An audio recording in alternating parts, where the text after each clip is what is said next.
All right, let's dive in. Apple just dropped a bombshell announcement that is set to completely shake up the entire world of podcasting. It's all about video, and believe me, this is a much bigger deal than you might think.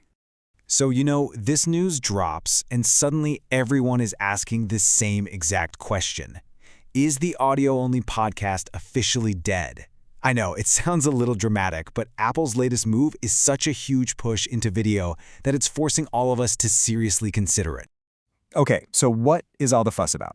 What did Apple actually announce? Well, we're kicking off with what we're calling Apple's big video upgrade, because it really feels like a brand new chapter for video podcasts is about to start. And listen, Apple is not playing it cool here. They are being super ambitious. A quote from their newsroom article literally says they are redefining the video podcast experience to be more immersive and engaging than ever before. I mean, those are some bold words, and they're setting a very high bar. So when they say redefinition, what are we actually talking about? Well, it really boils down to 4 key things: a completely redesigned, more immersive player, interactive content and chapters, which is super cool, a bunch of powerful new tools for creators, and of course, that seamless integration across their whole ecosystem that Apple is just famous for. Okay, we can geek out on the tech specs all day, but let's be real. What does this mean for you? The person actually watching and listening to your favorite shows? Well, that's what this next part is all about, because things are about to get a whole lot better. I mean, think about it. Right now, watching a video podcast is, well, it's pretty basic, right? It's really just a video file sitting inside an app. You hit play, you pause, maybe you scrub back and forth, and that's about it. It works, sure, but it's not exactly groundbreaking.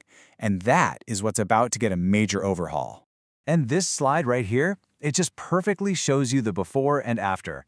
On the left, that's what we have now, just simple playback, and links you gotta go hunting for down in the show notes. But on the right, wow, this is the new experience. Interactive chapters, resource links that pop up right in the player, and easy navigation based on topics. We're going from just passively watching something to actively engaging with it. So what can you actually do with all this new stuff? Well, for starters, you'll be able to jump right to the part of a conversation you care about using chapter markers. No more endless scrubbing. You'll also see transcripts that highlight the words in real time. And get this, links to articles or products, they'll pop up right there in the player the moment they're mentioned. Oh, and of course, it's all going to sync perfectly from your iPhone over to your Apple TV.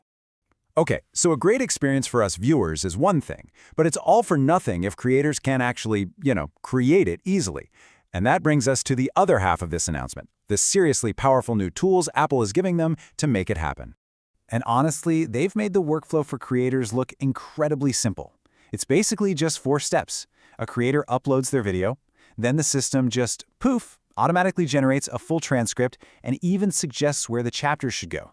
Then the creator gets to the fun part, adding all those interactive links and goodies, hit publish, and boom, it's out there for everyone. Let's talk a little more about these interactive chapters, because this is a really big deal. This isn't just about skipping around. It means creators can actually embed stuff. We're talking links, pictures, even polls right into the video's timeline. So you could be watching a cooking show and bam, the recipe link appears right when the chef is adding an ingredient. That's the kind of smart, integrated experience we're heading towards.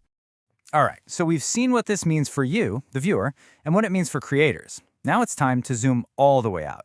For our final section, we got to ask the million-dollar question. Is this the future of podcasting itself? What does this move mean for the entire industry? So when is all this happening? I mean, is this something we have to wait years for? Nope. The timeline is actually super aggressive. The creator beta is already out as of February. It's going to be in the public iOS beta in March, and then the full-blown public launch is set for April. This isn't some distant future. It is happening right now. The ripple effects here are going to be huge. First off, it completely raises the bar for what we consider a professional podcast. But let's be real, the elephant in the room here is YouTube. This is a direct shot across the bow. Apple is building a native, super integrated home for video that could seriously start pulling creators and all of us viewers away from Google's platform. And that brings us right back to where we started. But now we know a lot more, right? It leaves us with one final massive question. With Apple making it this easy to create amazing video experiences, are we about to see a world where every single podcast creator needs a camera just to stay relevant? Is the good old audio-only podcast about to become a relic of the past? That's what we're all going to have to think about. Thanks for watching.